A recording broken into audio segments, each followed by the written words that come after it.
So చిన్న నటులను కూడా ఆయన ఎంకరేజ్ చేస్తారు కదా, చేస్తారండి.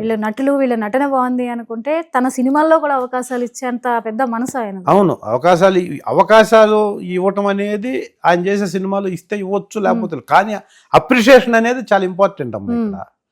ఇప్పుడు కీర్తిశేషులు అనే ఒక నాటకంలో ఆ రైటర్ రాధాకృష్ణ ఒక మాట చెప్తాడండి, ప్రపంచంలో ఒకడికే ఆ ఇమేజ్ ఉంటుంది, ఓరి కళాకారుడా అవిగో అవిగో చప్పట్లు, అవే గదరా ఆకలిగా ఉన్న కళాకారుడికి పంచభక్ష పరవాణాలు అని. ఇప్పుడు యాక్టర్గా నాకు ₹1,00,000 ఒక సినిమాకి ₹1,00,000 ఇచ్చినా రాని సాటిస్ఫాక్షను ఒక వ్యక్తి వచ్చి, సార్ మీరు ఆ సినిమాలో ఆ డైలాగ్ చాలా అద్భుతంగా చెప్పారండి, అసలు మీకు నేను ఫ్యాన్ అండి అని చెప్తే కలిగే ఒక సెల్ఫ్ సాటిస్ఫాక్షన్ అనేది డబ్బుతో రాదు. అంటే అప్పుడు అనిపిస్తుంది మనం నటుడిగా ప్రూవ్ చేసుకున్నాం కదా, అందుకే మనల్ని గుర్తుపడుతున్నారన్న సాటిస్ఫాక్షన్ వస్తుంది. డెఫినెట్. నేను ఇప్పుడు అనంతపురం, కర్నూలు అటు వెళ్ళి షూటింగ్ చేస్తుంటే, సార్ యజ్ఞంలో మీరు ఒక డైలాగ్ చెప్పారు, అసలు ఆ డైలాగ్ ఇప్పటికీ మాకు గుర్తుంది సార్ అంటే ఎంత ఇమేజ్ అండి అది, ఎంత 2004లో వచ్చిన యజ్ఞం టీవీలో ఆ డైలాగ్ తో సహా అతను చెబితే వచ్చి, లేకపోతే మిర్చిలో ఈ డైలాగ్, కొన్ని డైలాగ్స్ ఉన్నాయండి నాకు. మీరు ఇందాక ఆఫ్ ద ఇంటర్వ్యూ అడిగారు ప్రస్థానం అనేసి, ప్రస్థానంలో నేను చెప్పిన ప్రతి డైలాగు సాఫ్ట్వేర్ ఇంజనీర్లు చెప్తారండి ఎక్కడైనా కనపడితే. అలాగే యాత్ర, ఇట్లా కొన్ని సినిమాలు ఉన్నాయి నాకంటూ. అది చెప్పినప్పుడు ఏంటంటే ఓకే ఎస్ నేనేదో చిన్న ఒక ప్లేస్ ఉంది ఇండస్ట్రీలో అన్న ఫీలింగ్ ఉంటుంది. అలాంటిది ఒక మెగాస్టార్ లాంటి వాళ్ళు, లేకపోతే ఆ ఇమేజ్ ఉన్నోళ్ళు కనపడ్డప్పుడు, ప్రకాష్ రాజు లేకపోతే బాలకృష్ణ గారు ఇలాంటి వాళ్ళు మనతో చేసిన ఆర్టిస్టులు ఎవరన్నా ఏదన్నా చూసినప్పుడు, అరే నువ్వు భలే ఎక్స్ప్రెషన్ అసలు అదిరిపోయింది దాంట్లో అంటే, ఎస్ మనం ఉండొచ్చు ఇండస్ట్రీలో, ఇంకా నెక్స్ట్ స్టేజ్కి మనం వెళ్ళొచ్చు అన్న ఫీల్ ఉంటుంది. కాన్ఫిడెంట్ పెరుగుతుంది మనకి కూడా, కాన్ఫిడెన్స్ పెరుగుద్దండి డెఫినెట్గా. నువ్వు చాలా బాగా చేసావు, బ్రహ్మాండంగా చేసావు, వన్ మోర్ అంటే అంతకంటే బెటర్ వస్తుందండి. చాలా వరస్ట్గా ఉంది ఇది, నువ్వు చెయ్యి మళ్ళీ అంటే ఇంకంతే అయిపోతుంది. ఇంక మళ్ళీ ధైర్యం కూడా చెయ్యం, అసలు నేనేంటి అనే పరిస్థితికి వెళ్ళిపోతామండి. అలా మెగాస్టార్ గారు చాలామందిని ఎంకరేజ్ చేస్తారు. ఆ ప్రాసెస్లో మనం ఇండస్ట్రీలో వచ్చేసాం, మనం 100-260 సినిమాలు చేసాం కాబట్టి మనం ఇంట్లో ఉన్న మనల్ని పిలుస్తారంటే ఎస్ మనం అవసరమైన వాళ్ళు పిలుస్తారండి. కానీ మనం ఇండస్ట్రీలో లాంగ్ రన్ ట్రావెల్ చేసి ఇప్పుడు ఈ ఇయర్లో మనం బిజీగా ఉండాలంటే మన దగ్గరికి ఎలా కొంతమంది కావాలని వస్తున్నారో, మనకు కావాల్సిన వాళ్ళ దగ్గరికి మనం కూడా వెళ్ళాలండి. అది ఏ స్టేజ్కి వెళ్ళినా వెళ్ళాల్సిందే. అదే గ్రౌండ్ వర్క్, మనం కమ్యూనిటీ పిఆర్ మెయింటైన్ చేయటం. అది ఏమి చేయకపోయినా వెళ్ళి కలిసి, నేను సో అంటే వెళ్ళి ఆఫీస్కి వెళ్ళి, సార్ నాకు ఏదైనా సూటబుల్ క్యారెక్టర్ ఉంటే కొంచెం సపోర్ట్ చేయండి సార్ అని అడగటంలో తప్పు లేదండి. ఎందుకంటే మా ప్రొఫెషన్ అది.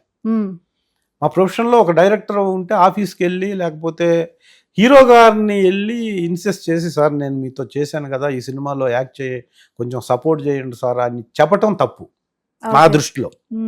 నేను ఇంతవరకు ఏ హీరో రికమెండేషన్తో క్యారెక్టర్ అడగలేదు, చేయలేదండి.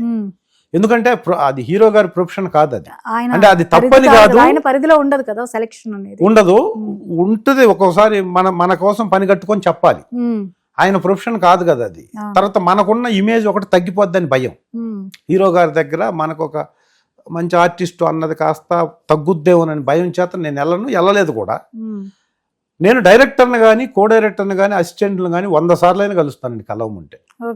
ఎందుకంటే ఆపర్చునిటీ ఇప్పుడు from the beginning, cinema begin అయిన తర్వాత సినిమా ఎండ్ అయ్యే రోజు కూడా ఒక క్యారెక్టర్ వస్తుందండి. ఈ రోజు లాస్ట్ ఒక క్యారెక్టర్ కావాలని కూడా చెప్పవచ్చు. సో ఒక సినిమాలో ఎప్పుడు ఆపర్చునిటీస్ ఉంటాయో మనకు తెలియదు. First schedule, second schedule, third schedule, fourth schedule అయిపోయేంత వరకు ఒక సినిమా మనం ఈ సినిమాలో యాక్ట్ చేయాలనుకుంటే వాళ్ళతో టచ్లో ఉండాల్సిందే. బై గాడ్ గ్రేస్ ఫస్ట్ షెడ్యూల్లో మనం కలవగానే ఒక లాంగ్ లెంతీ క్యారెక్టర్ ఉందనుకో ఫస్టే చెప్పేస్తాడు. ఇంకా 30 days 25 days అప్పుడప్పుడు డేట్లు చెప్తుంటారు, చేస్తాం. సో అలా బ్యాలెన్స్ చేసుకుంటా పెద్ద సినిమాల్ని నేను ఎస్పెషల్గా ఇప్పుడు పెద్ద సినిమాలు కొంచెం తగ్గించుకొని ఎక్కువ పెద్ద సినిమాలు చేస్తుంటే చిన్న సినిమాలకు స్కోప్ ఉండట్లేదని. మనకి ఇప్పుడు నేనున్న స్టేజ్లో నాకు మంచి క్యారెక్టర్లు ఇచ్చేది డెఫినెట్గా సెకండ్ గ్రేడ్ సినిమాల్లోనేనండి. ఇప్పుడు మెగాస్టార్ గారు లేకపోతే బాలకృష్ణ గారి సినిమాల్లో ఉంటాయి, నేను చేస్తున్నా. ఇప్పుడు అఖండ 2 చేస్తున్నానండి. కానీ ఒక రేంజ్ క్యారెక్టర్లకే మనకి ఇస్తారు. ఎందుకు? వాళ్ళకి ఫైనాన్షియల్ ఫిట్నెస్ ఉంటుంది, బడ్జెట్ ఉంటుంది, దేశంలో ఉన్న ఎక్కడ ఎవడు నచ్చినా తెచ్చి పెట్టుకోగలిగిన కెపాసిటీ ఉంటుంది. ఫలాని హీరో అనగానే ఎక్కడోడైనా వచ్చి చేస్తాడు. సో ఆ ప్రాసెస్లో లోకల్లో ఉన్న మాలాంటి వాళ్ళకి ఒక రేంజ్ క్యారెక్టర్ల వరకు డెఫినెట్గా డైరెక్టర్ సపోర్ట్ చేస్తున్నారండి. సో అంతకు మించి ఒక సర్టెన్ ఒక సినిమాని నిలబెట్టే క్యారెక్టర్, ఒక సినిమాలో ఉన్న 4-5 మెయిన్ క్యారెక్టర్స్లో ఒక క్యారెక్టర్లో మనం ఉండాలి అంటే ఖచ్చితంగా సెకండ్ గ్రేడ్ సినిమాల్లోనే అవకాశం ఉంటుంది. ఎందుకంటే వాళ్ళు ఒక పెద్ద ఆర్టిస్ట్ని ఊహించి స్క్రిప్ట్ రాసుకొని 10 కోట్ల నుంచి 2 కోట్లకు వచ్చింది అనుకోండి బడ్జెట్ ఆ డైరెక్టర్కి, డెబ్యూ డైరెక్టర్ అయ్యో ఇంకొక 1-2 సినిమాలు చేసే డైరెక్టర్ అయితే ఆ ఆర్టిస్ట్ దగ్గరికి వెళ్ళలేరు వాళ్ళు, అంత పెట్టలేరు, బడ్జెట్ పెరుగుతుందని. సో అప్పుడు ఏం చేస్తారంటే ఎవరున్నారు ఈ రేంజ్లో చేసి ఫిజికల్ ఫిట్నెస్ ఉండి ఆ ఎమోషన్స్ క్యారీ చేయగలిగిన ఆర్టిస్టులు ఎవరున్నారు ఈ రేంజ్లో అని ఆలోచించేటప్పుడు ఆ ఆలోచనలో మన పేరు రాగలిగితే మనకి ఒక నలుగురు అలా డిస్కస్ చేసినా 1-2 క్యారెక్టర్లు మనకు వస్తాయండి. వచ్చి ఆ సినిమా మన కోర్టు లాగా కనుక పెద్ద హిట్ అయితే మినిమం బడ్జెట్ సినిమాల్లో మనం ఈ సినిమాల్లో ప్రైమ్ క్యారెక్టర్లో ఉంటామండి.